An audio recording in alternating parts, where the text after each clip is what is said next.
and it's really wonderful. Okay, so it's recording now. So we're on the chapter of dealing with anger, and for those who are listening on the recording, this is coming from Perth today. So the bricks behind me are from Jhana Grove Retreat Centre.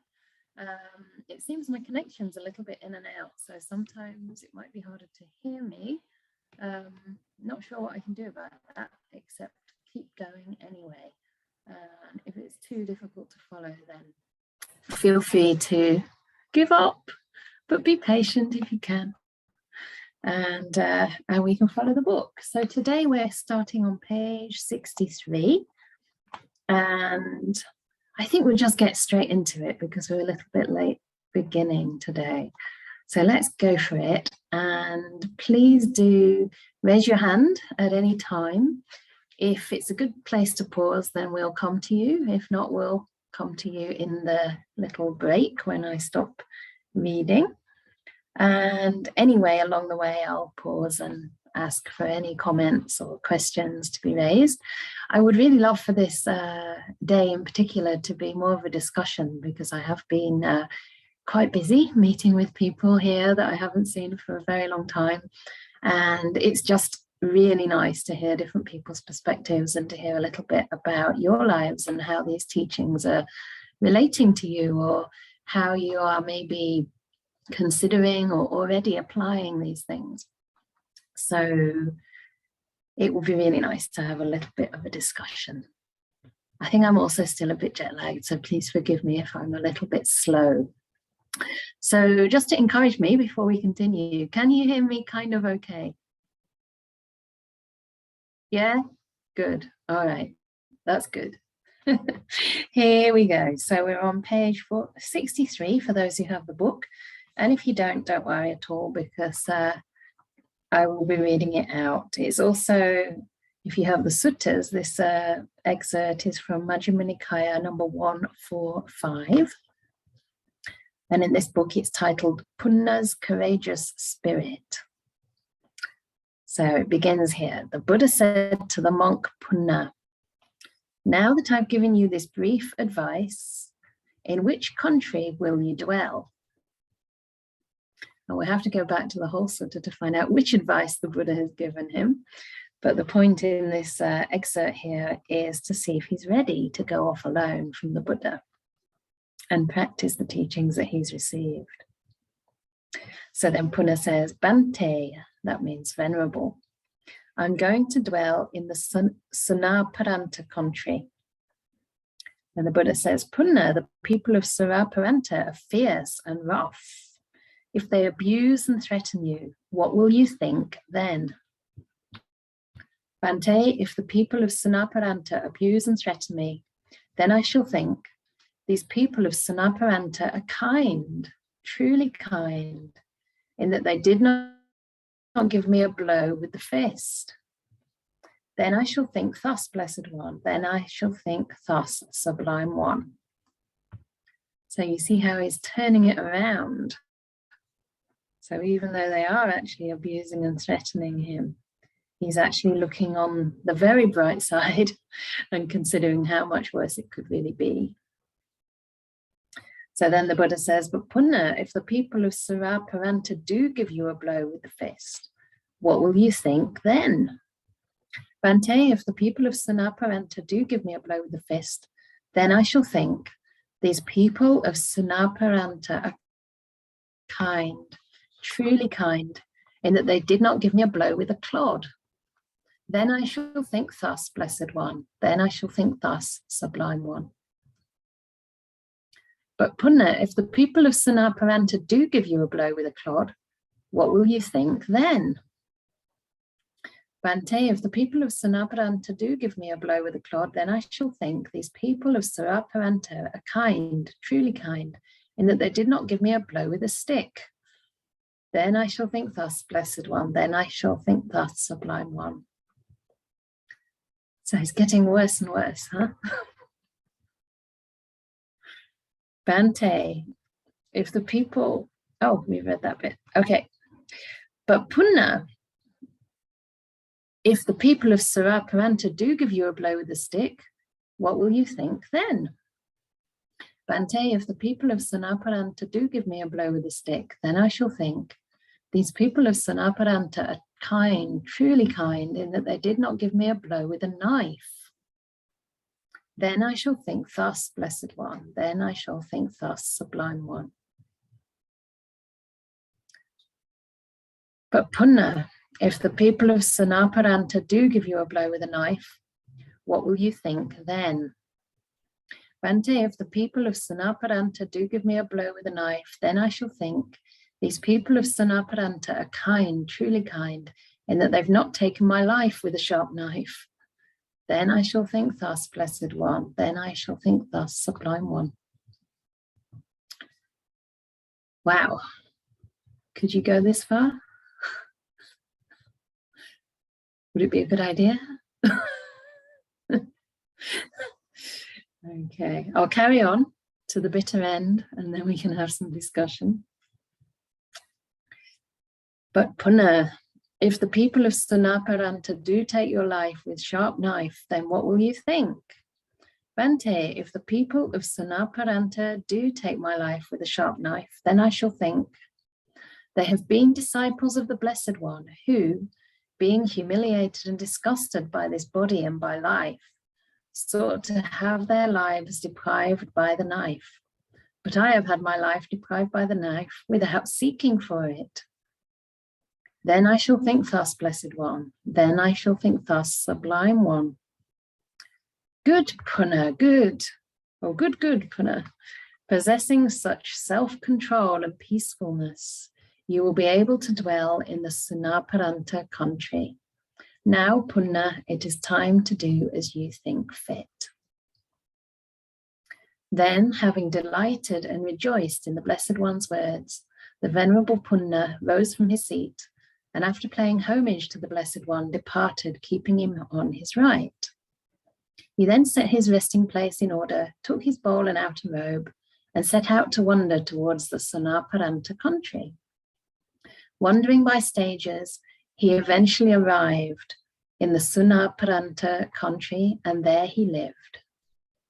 Then, during that reign's period, the Venerable Punna established 500 men lay followers and 500 women lay followers in the practice. And he himself realized the 3 clear knowledges. On a later occasion, he attained final nibbana. Wow. So this is very interesting in different ways, right? Probably if it wasn't in the book coming up now, I might not read it. I might not choose to read it out. But the interesting thing is that sometimes in the Buddha's teachings, there's a hidden message.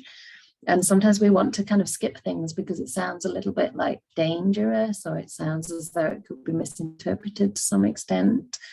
And yet I think it's a shame to do that outright, to reject something outright, because here there is obviously a very deep message. And I think we can look at it in many different ways.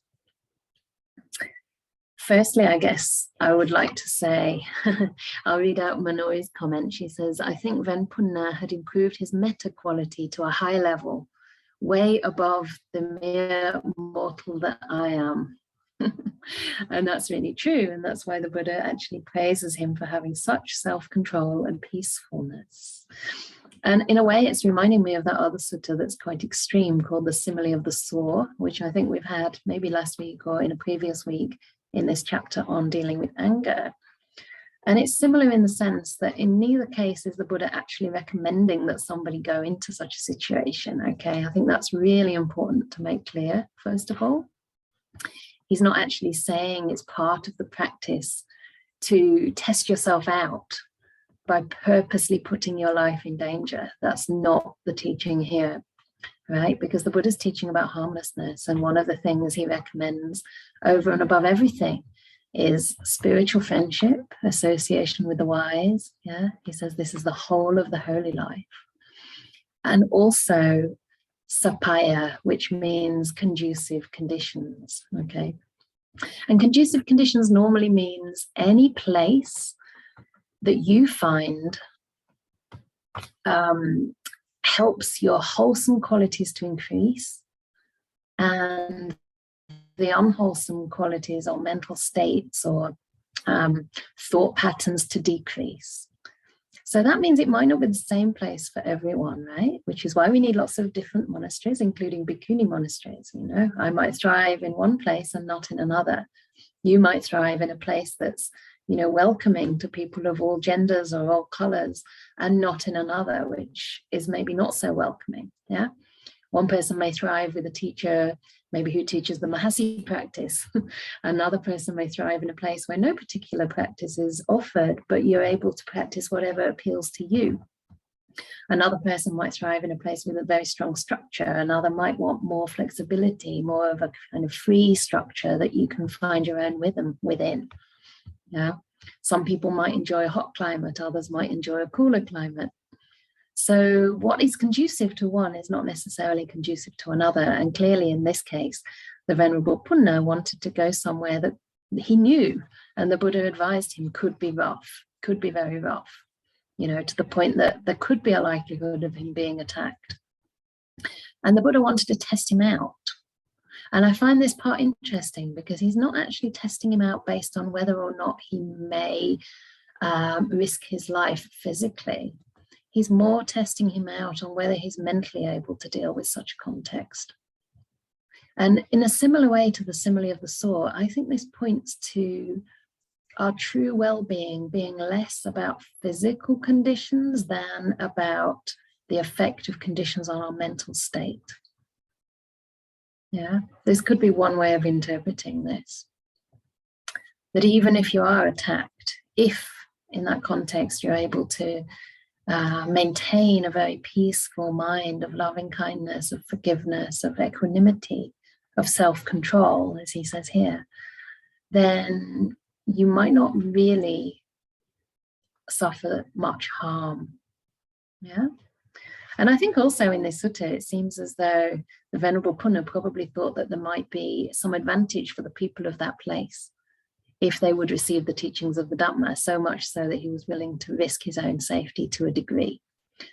Perhaps you could also say that he wasn't risking his safety because he knew that he could handle any situation with love and kindness, and that was pointing towards the power of loving kindness to bring about a change of heart. Mm-hmm. So these are just some of my reflections, but I can see that Christina has her hand up, and I would really love to hear from all of you, because I do think this is a teaching that could have quite a lot to draw out from. And also there might be things to criticize here. So please feel free to express whatever you wish. It's not that there's a wrong or a right. So I'll ask Christina to unmute. Yeah, I think it's very, in many ways, very related to everyday life. I mean, something I've been working on recently that I find quite difficult is being mindful and tuned into moments of ill will in myself, and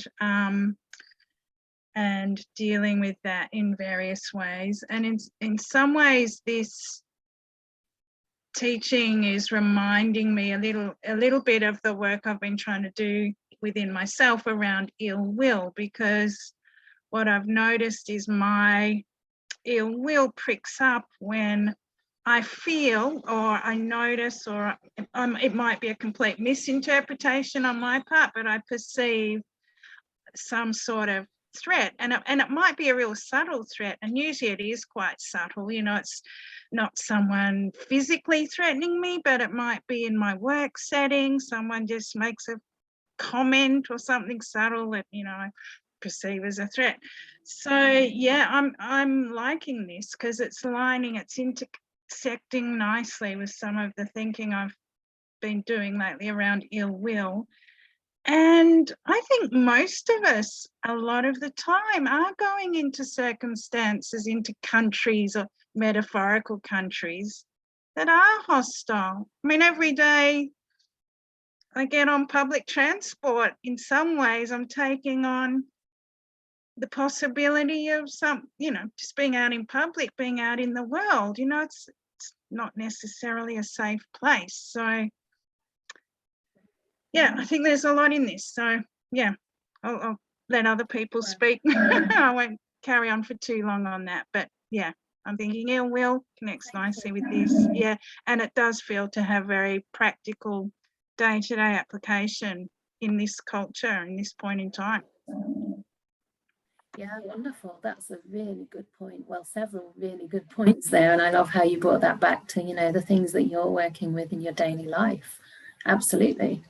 It's interesting. It resonates to me as well, because sometimes I have this fear of rejection, and then if, say, somebody who I really depend on for, I don't know, self-worth, or I want to get some kind of sense that they value me and they don't quite greet me with enough warmth, then even that is a threat, right? That is a threat, even though it's not, like you say, physical, but the mental threat can sometimes be even more painful if it's triggering certain emotions in us. And then, of course, we don't feel full of metta, we kind of tend to get ill will. So wonderful. Yeah. And it's realistic, isn't it, that life is dangerous? We have, in Perth anyway, the coronavirus is spreading now. In the rest of the world, it's spread already and it's continuing.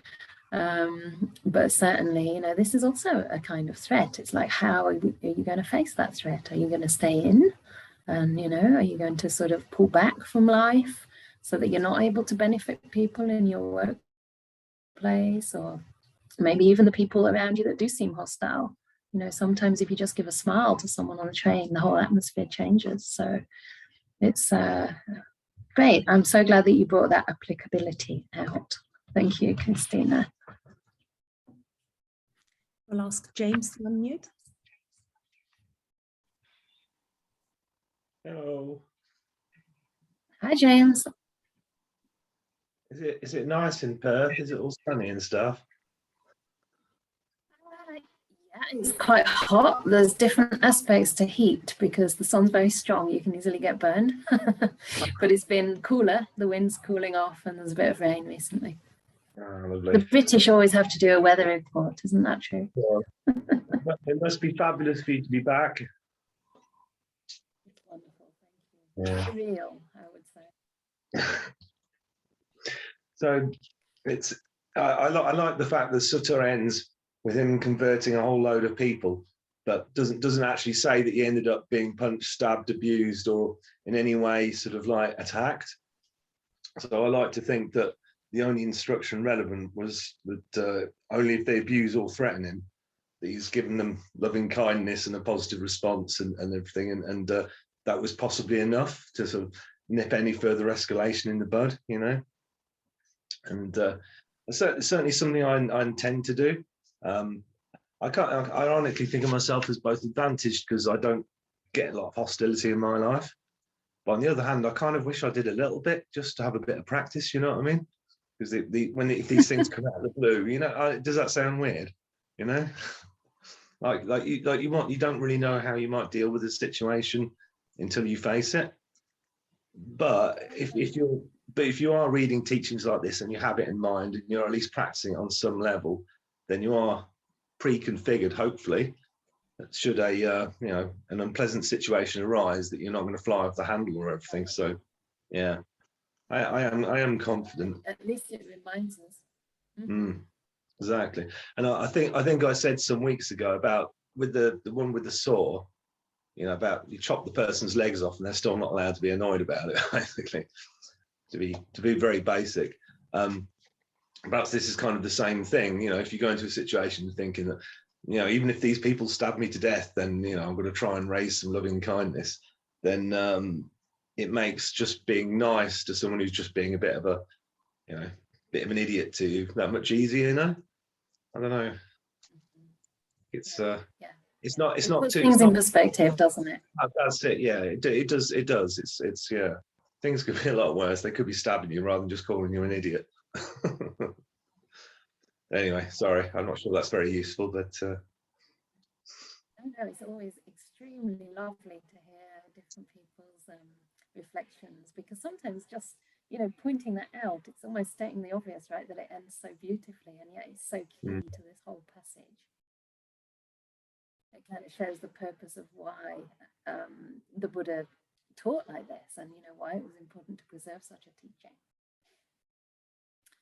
So without me adding too much to that, let's move on. I will ask Hawk to unmute. Yes, I actually have two questions. One of them is in the 7th verse.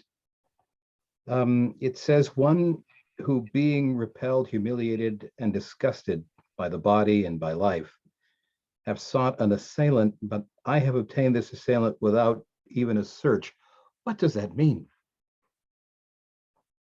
Right, I think that this might be referring to some incidents that are scattered through the Pali Canon, where monks have actually sought to end their lives, like through suicide. And in here, when it says being humiliated and disgusted by the body and by life, I'm not sure whether that's referring to people who were mistakenly committing suicide, or whether this, because there were some incidents like that, at least in the commentaries. I think it's in the commentaries where the Buddha taught a large group of monks to look at the body as something to be repelled by, and they did that to such an extreme that they ended up committing suicide, which was obviously not his intention. And after that, he decided that instead he would teach them mindfulness of breathing. But there are some other very rare cases, and we have to be really careful here, where people who were fully enlightened already were nearing the end of their lives, and they were just suffering great pain. And they came to one of the Buddha's disciples, or even the Buddha himself, and actually said that they were going to use the knife. And this meant that they were basically tired of enduring that pain. They didn't see any other reason to kind of carry on, because they'd already fulfilled their highest purpose. And of course, when this happened, some of the Buddha's disciples were very perturbed and would run to the Buddha and say, what happened here? Did the person use the knife blamelessly? Meaning, did they use it with hate and anger, or did they use it through loving kindness and compassion without any defilement entering in? And in a couple of cases, the Buddha said, they actually used the knife blamelessly because they were already fully enlightened. And so there was basically no karma ensuing from that. So I think this is what it refers to.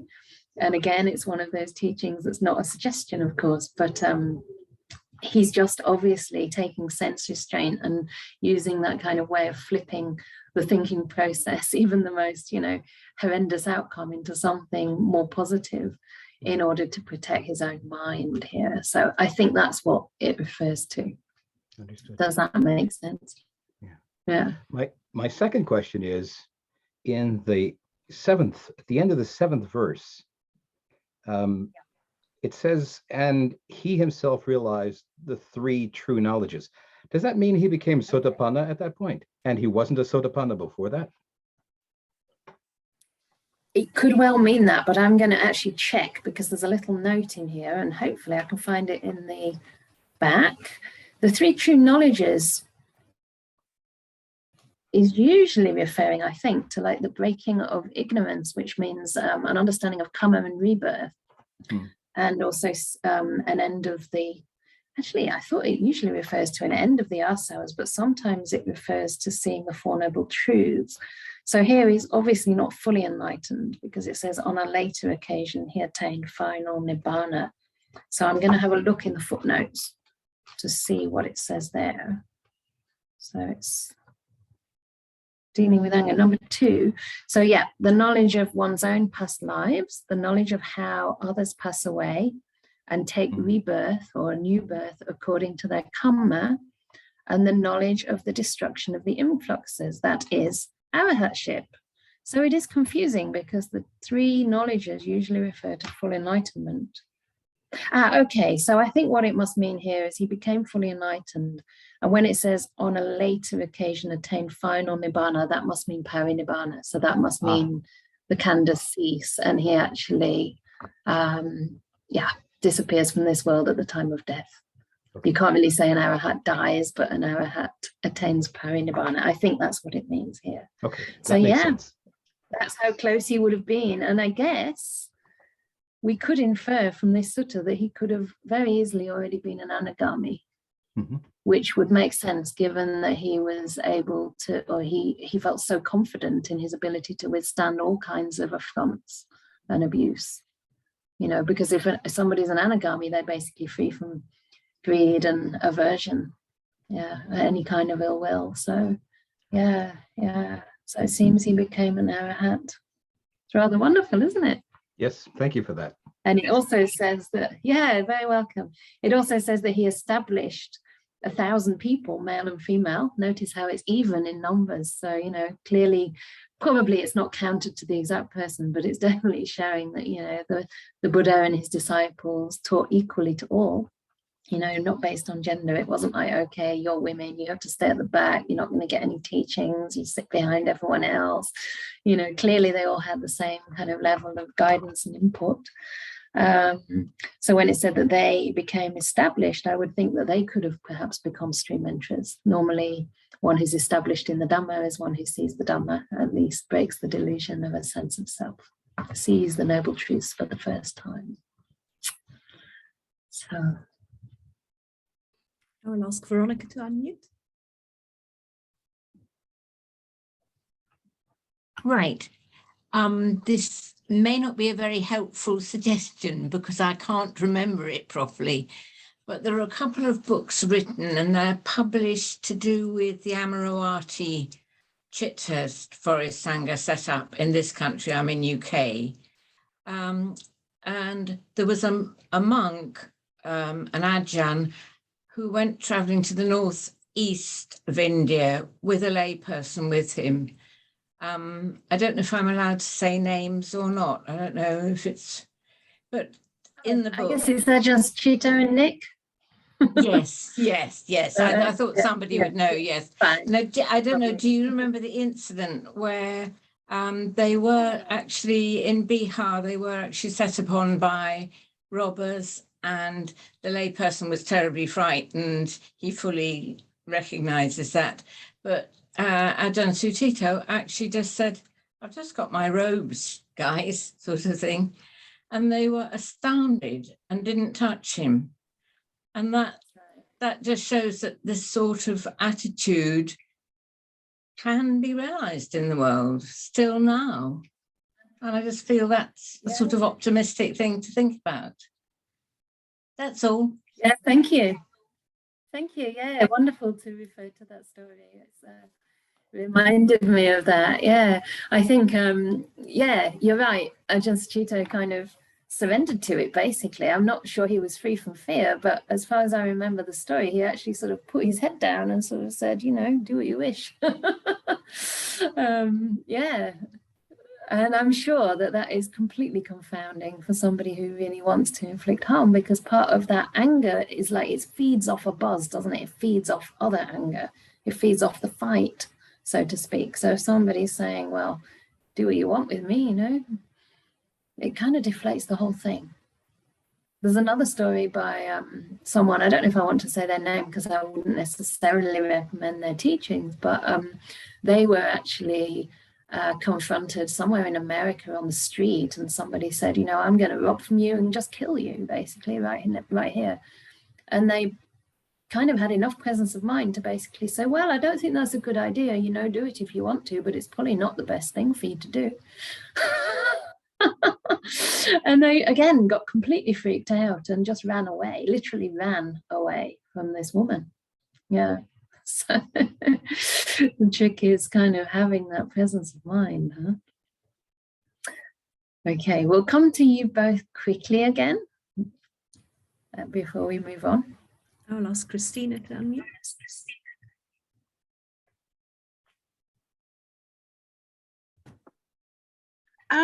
The more I'm thinking about it, the more it's like an onion, the more complex it's seeming to me, because where I'm getting to now as we're talking is thinking about circumstances where, all right, so I think, you know, violence against women has been, you know, big issue in the public and international arena over the last many years, and it's an area that I work in, and so it's on my mind as well. And I'm thinking the complexity that I'm mulling over at the moment is there are times and circumstances where it's appropriate to push back in some sort of way and to say, this is not okay. And I'm not just thinking about issues to do with women, but racism, class, you know, all of those, you know, abuses of children, all of those kind of complexities. And I don't know where I'm going with this in my head, but I'm just flagging that this is a layer that's coming up for me now as we talk, and I'm just letting that sit there. I'm not looking for a resolution on this right now, but yeah, just putting it out there in the group really to say this is, I'm grappling with this now, you know, as we talk, and I'll leave it at that. I don't think that's a simple answer to that one, but yeah, I think the demonstration of loving kindness is one element here, and how loving kindness manifests can be a very complex issue in and of itself. Yeah. All right, I'll shut up now. Yes. No, thank you. That's so key. And it's as though you kind of came to your own, a deeper understanding through articulating that. It seemed that way, because I think that last point was really on track. You know, loving kindness, we assume, don't we, when we read this, that, oh, he must have just been very passive, you know, and kind of, you know, it would imply that he would just take whatever attack would come up to him, but it doesn't say that he did. It's talking about the control he had mentally, actually. And I do think that loving kindness and peacefulness can actually involve boundaries. Yeah, you can ask people to back off through fierce compassion or through, you know, firm loving kindness. Love, if loving kindness is related to the love of a mother, I mean, a mother sometimes has to like shout at the child and grab the child, you know, in their full body to bring them away, say, from a car, you know, that they're about to run out underneath. It doesn't, I don't think loving kindness and even peacefulness is necessarily passive. Perhaps it's more about the way we maintain our mind. Yeah, I don't know. I'm just also flagging another angle. I know that there was one instance in my life, like it's not kind of a common thing that I do, but there was one time that I intentionally did shout at somebody knowing that I wasn't angry at all. And it was almost like I just knew strong language was needed. And it came from a kind of sense of protectiveness and actually looking for that person's benefit. And this was actually in India when I was being kind of, yeah, flashed at. I remember we thought that there was nobody there, and I went into the sea, you know, there was nobody for miles and miles, and suddenly out of nowhere these two guys turned up, and I yelled at this guy to intimidate, and it was with compassion. It was with compassion, but it was also a sense of metta and self-protection. I mean, by protecting ourselves from other people's abuse, we also protect the abuser from perpetuating that abuse, right? So I don't know that it's necessarily always recommended to have to go to those measures, but sometimes I do think self-defense is needed. Yeah. Shell says non-violence is not a passive act either. Right, right. Non-violence doesn't mean only staying quiet, right? Protection over self-defense too. Yeah. Thank you. Anyone else on that? Because that's a huge topic, but it'd be interesting to hear if anyone else wanted to contribute in any way. Shell? I'll ask Shell to unmute. Yeah, I just wanted to add a little bit about the non-violence. So I write and deliver non-violent direct action trainings for activists, and it's quite interesting talking about the principles of non-violence and that the language of self-defense over protection, because self-defense often means that there is an act that you do against someone that could engage with in some fight, whereas you're protecting yourself, you're doing that in a completely non-violent way. You're doing that to protect yourself and protect the other person, and within that you might still get hurt. So, you know, examples of self-defense could be just someone's hitting you and you kind of move your arm to get them off you, whereas protecting would be to cover you. And in that way, you know, you shock people when you protect yourself rather than you defend yourself. And that's quite a necessary thing, and I think we have to develop that within our minds as well. It's something that I've worked on, having experienced a lot of violence from security forces and the police even. And I found a couple of years ago, my mind was very much going into the violent realm and wishing such ill will against them, because I saw how badly people were getting hurt and how badly I was mentally getting hurt. I wasn't physically hurt, luckily, but it was about training my mind to be able to deal with that.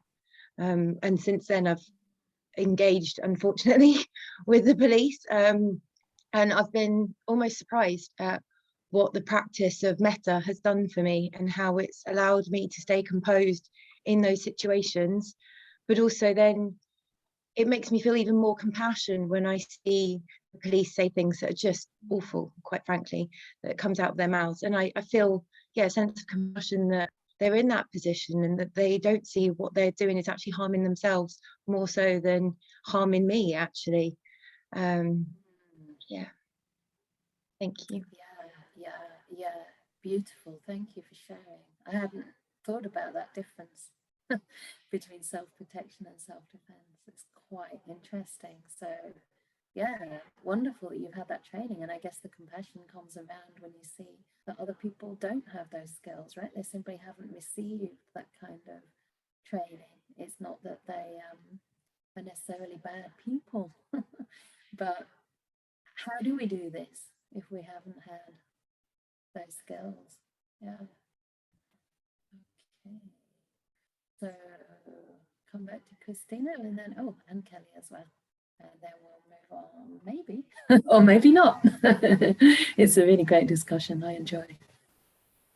I'll ask Christina to And Shell, just picking up on Shell's comment, that got me thinking about dependent origination, because if you start, you were, Shell, making comment about horrific comments, things the police do. It's the same in Australia. We've got a big issue with police brutality here and so on. But when you start to think about where this behaviour is coming from, and you start to think about the possibility that a whole lot of historical factors have brought them to this place, and in some ways at that moment they can't do any different. You start taking on that. For me, helps with the loving kindness and the metta, because then it opens me up to the compassionate side of it, because you can see their behaviours destructive to others and often to themselves, but in that moment they're compelled to go in that direction. And yeah, I just wanted to add that on to Shell's comment. She got me thinking about dependent origination, and yeah, how strong that conditioning is. So Kelly, you have to unmute yourself.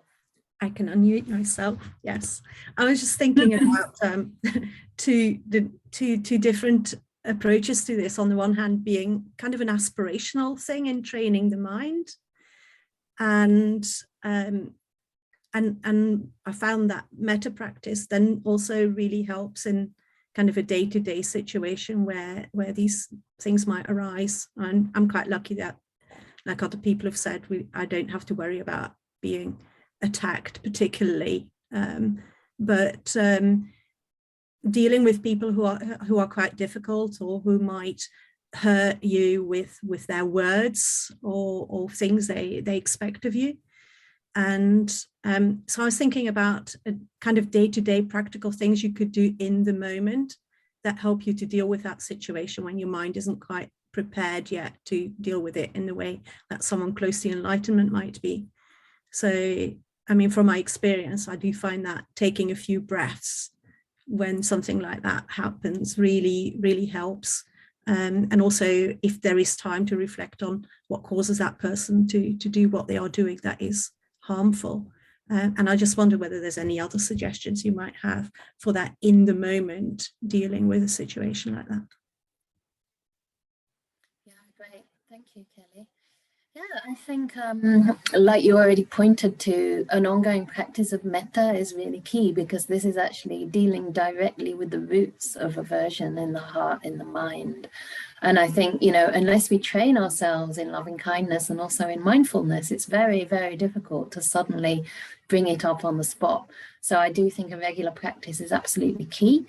And then coming back to that practice of just grounding ourselves in our body a time and again throughout the day, no matter how many times we can. You also mentioned about reflecting afterwards about what maybe caused that person to do what they did. I mean, for myself, I often find that I cannot really know, but even just, you know, presuming that there has been a cause, you know, and that, I mean, statistics show, don't they, that people who've been abused themselves are sometimes, I'm not sure actually how true this is, but often if somebody's abusive, there's been a history of trauma or abuse, you know, in their own lives.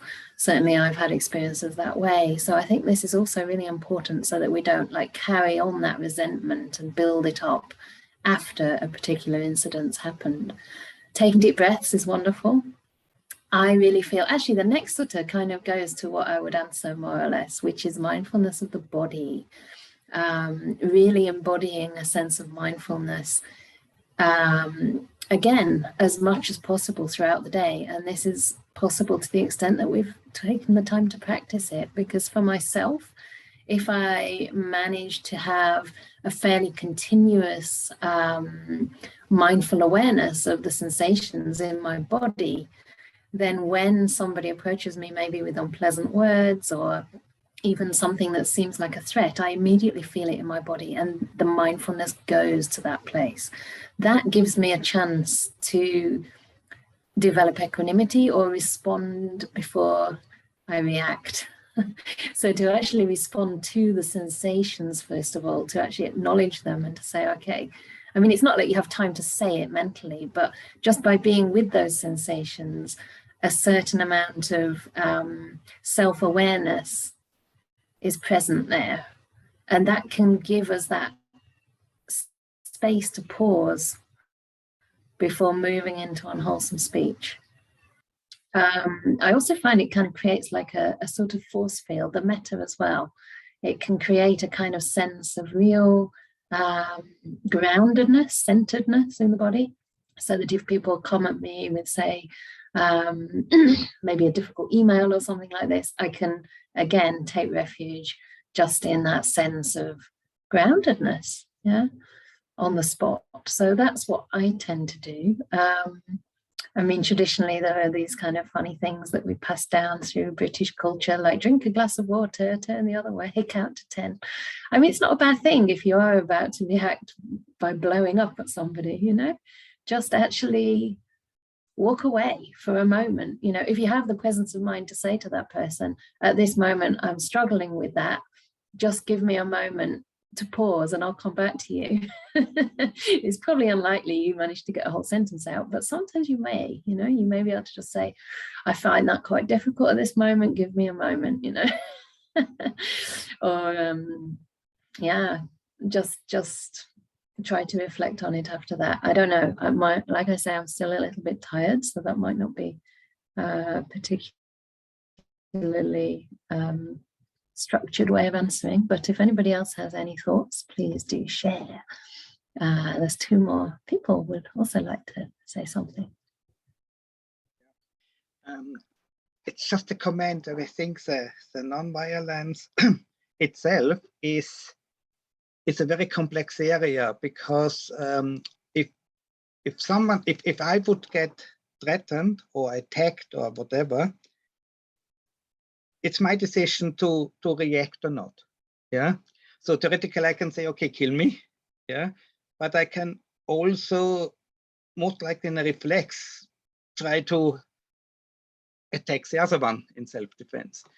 Venerable Keshri Dhammananda, in his book, What Buddhists Believe, mentioned, okay, there are also Buddhist soldiers. I mean, soldiers and police, we know it's what the UK police is, but basically it has a reason, yeah, for a community.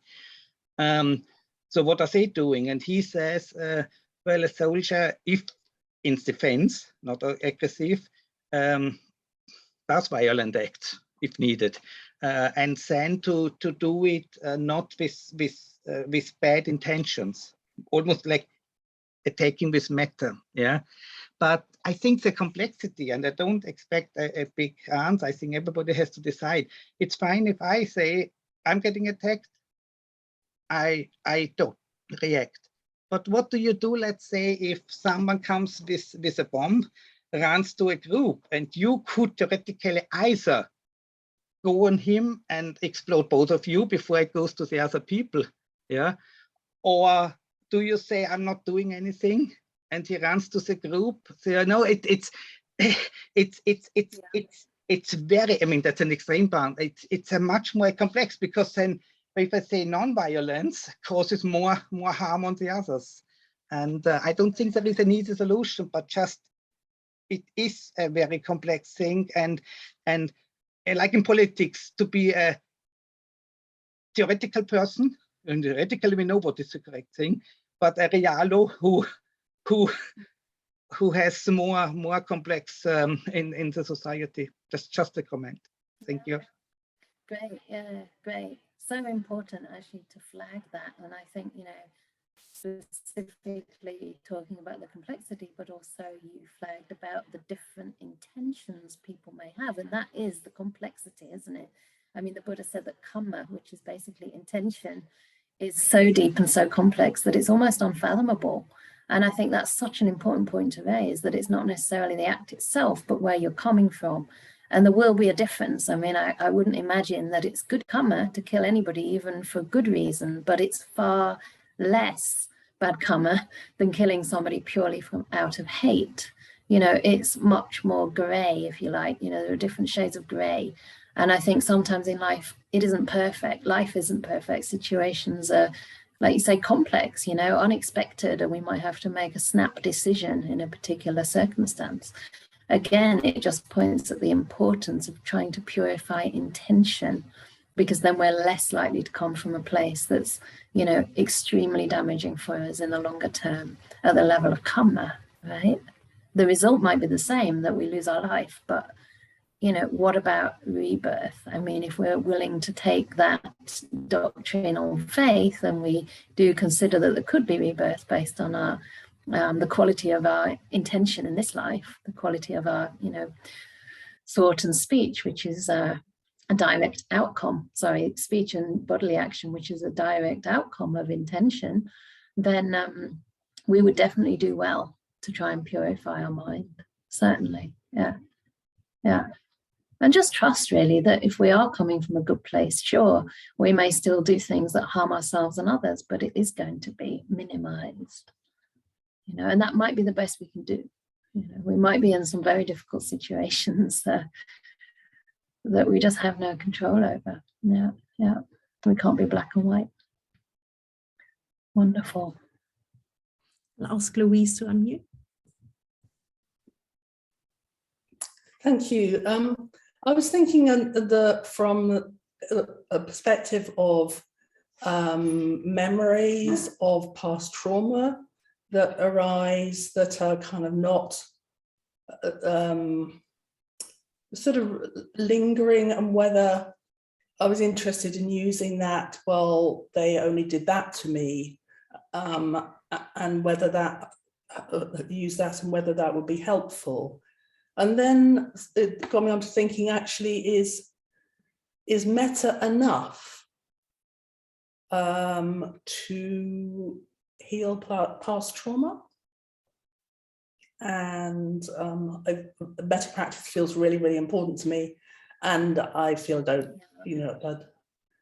could do a lot more of it, but is metta enough to heal past trauma? Very good question. Yeah, it's interesting because recently we've been having a few conversations like this where I am now about meditation, and whether meditation is enough. And I think it's a similar question because metta is obviously a type of meditation practice.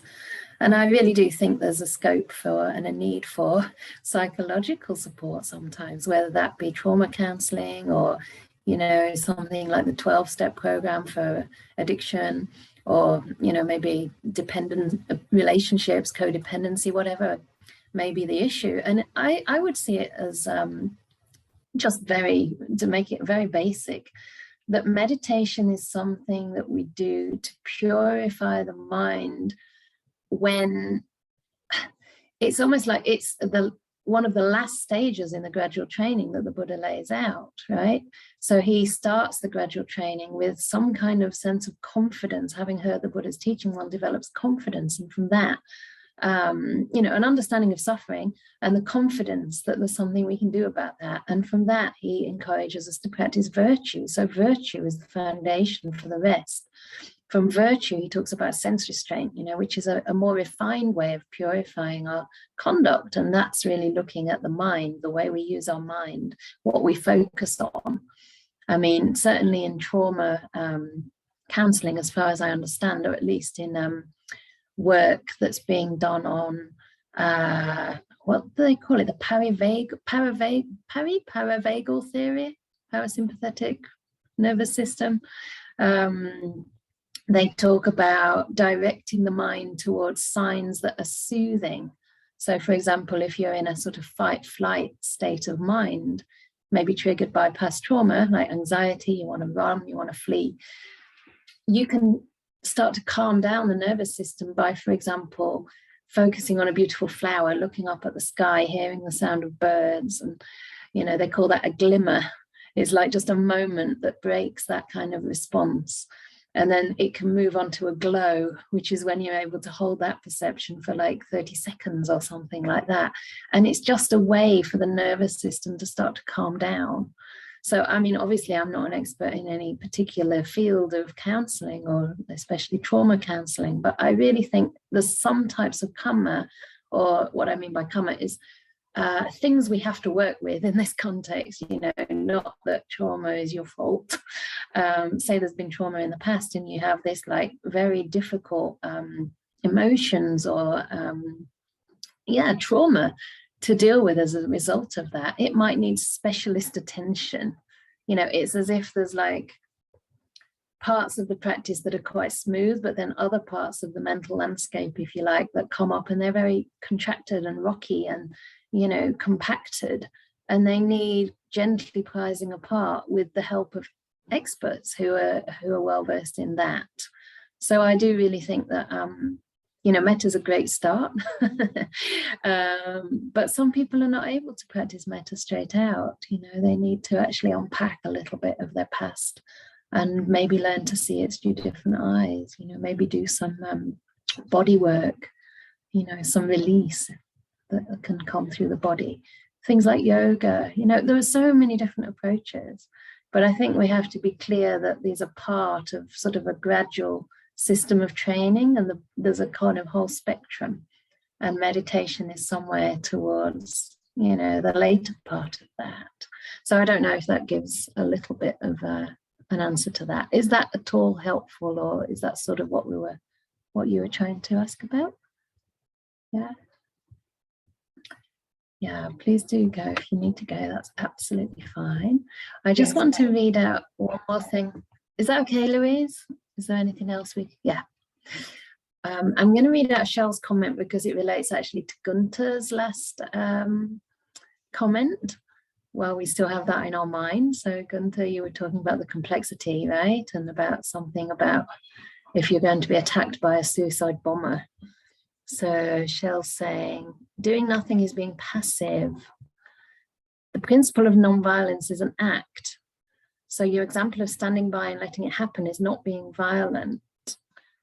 Is being violent, not non-violent, right? So actually letting something happen is the violence. That's really interesting because that sort of also relates to this idea of being complicit unless we speak out, say, against racism, right? I mean, if somebody's being attacked due to their race, you know, or suffering like abuse in some way, and we just stand by and let it happen. That's violence. This is really good. Non-violence would be the act of jumping on the person with the bomb to protect others. And therefore, by not using an act of protection, you could actually be being violent. Yeah. Amazing. So I guess that in a way depends on how active your compassion has become, because it's one thing to sort of talk about love and kindness and compassion, but how do we put it into action? And again, like you said, Gunter, it's kind of a choice and yet not really a choice. But I don't think we should judge others as to where they are on the path and to the choices or ways we're conditioned when that moment comes. Yeah. We do the best we can, right? And it's really interesting to have that perspective. I appreciate that a lot, Shel. Yeah. We also have to look at all of this in the Buddha's context and see how that sits with us. And it's so individual. I love this about the Buddha's path. You know, he didn't say there's one way for everybody. I mean, obviously the basic principles are there, but the way that manifests is really up to us. We have to apply our own wisdom and understanding and always be willing to learn, because we may think we've got it now. We know what we do, we're right on track, but that might change as we mature. So I'll just come back to Christina one last time, and then I think we're almost done today. It's a really great discussion to have. Sorry, this is back to Louise, for Louise's benefit. I'm a psychologist and I work with trauma, and I work with a lot of post-traumatic stress disordered people, veterans of war and so on. And we, I just wanted, it's the interventions are varied and complex depending on the nature of the trauma, but in recent years especially, we've been using a lot of meditation techniques to great benefit with people experiencing trauma. But if the trauma is severe, these things do need to occur within the context of complex kind of therapeutic intervention. But it's very interesting that meditation and breath meditation and reframing and a lot of the principles that Buddhists use, we've been finding through research to be of enormous benefit. But yeah, I just wanted to add that for Louise's benefit there, Louise. Thank you. And I'm sure that's for everyone's benefit, including my own. So yeah, really important to recognise that meditation is also being integrated into therapeutic approaches. Yeah, so important. And I guess in small amounts, right? Maybe especially with those who have more severe traumas, that we don't go straight into like 6 hours of sitting, but just to bring that awareness in gradually and gently. Would that be the case? I don't know if you can unmute. Yeah, and that's why depending on the severity of the trauma, initially meditation and some of these mindfulness techniques could exacerbate trauma. That's why, yeah, so that's what, depending on the extent of it. For instance, rape victims can respond very badly to mindfulness of the body and certain parts of the body. Yeah, so yeah, in some things need to be done really carefully and at certain points in time, depending on the circumstances. But yeah, so yeah. And it seems as well that in that case, it would be very much a matter of relating one-to-one with the client, right? So you'd have that personal support. Yeah, absolutely. Yeah. Super. Thank you so much. Wow. I feel like it was so rich today in terms of contributions and really much to learn. So thank you, everybody. And please do leave if you need to. That's absolutely fine. And I would like to invite who to say a few words to it. Yeah. And then I will tell you what the next sessions are going to be. Thank you. Talking a lot today, so I keep it short. As you might most likely know, all these sessions are done by Venerable Candā with a lot of metta and on a donation basis. If you feel like and can, consider donating to www.anukampaproject.org/donate to support Venerable Candā and his work to establish the first Theravada Bhikkhuni order in the UK. And thank you very much. I think it was a very, very interesting session today. Thank you. Thank you, and thank you for contributing. I want to flag that the co-hosts also spoke, which you're always very, very welcome to do, and it's really wonderful to hear from both Kelly and from you, Gunther. So certainly you haven't been speaking too much at all. In fact, you have a what's it called? A deficit to fill. So very good. It seems like our numbers increased as the session went on. I think maybe the time difference unfortunately confused some of you. So I noticed Diana came at the end, but that's because you just woke up. Oh well, at least you get to see us, Diana, and we get to see you as well, which is lovely. So yeah, we're going to have these Sutta classes for the next couple of weeks as well. So they'll also be on for most of us, Sunday at 9:45 a.m. UK time. That's probably 10:45 a.m. in the rest of Europe or Western Europe. And that is at 4:45 in Perth. And I have no idea, I'm sorry, what that would be in the west of America. Yeah, UK time has moved an hour forward. So I'll be in sync with you all. And also metta on a Saturday. So we had a metta meditation yesterday, and that is at 9 a.m. on a Saturday for the next couple of weeks. So you get me twice a week for the next 2, and after that the meditation sessions continue, the chanting session continues with Rennie and then with Minori, I understand. Is that right, Minori? Thank you very much. I'm guessing that's correct.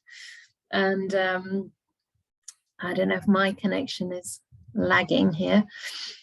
And also we have guest bhikkhunis almost twice or 3 times a month. Basically every Sunday evening there'll be something, either with a guest bhikkhuni or with a talk that's recorded and a Dhamma discussion after that. So every Sunday throughout the next few months while I'm on retreat, I'm still catching up with friends over here and enjoying connecting with the community.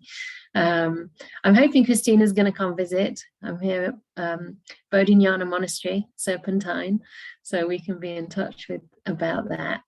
I'm not here probably next weekend, but the one after I will be. I might be in the city next weekend.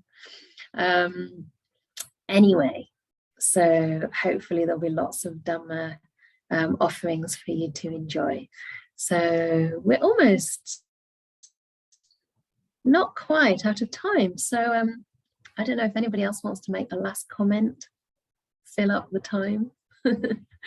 It's nice to read your comments in the box. Christina lives down the road. Sybil's really happy. That's wonderful. And I'm sure all of us are ready to face whatever comes, considering that at least we're not being stabbed with knives. I hope that we're not going to be stabbed with knives. And if such a thing should happen, I would trust that your Dhamma practice will mean that you get a very good rebirth. I shouldn't say that, but it's true, right? The thing is, we're all inclining our minds in wholesome ways. So may you all be safe, may you all be well. And may we meet again very soon. Take care. And thank you so much for being here. So we'll unmute you now. We'll stop the recording.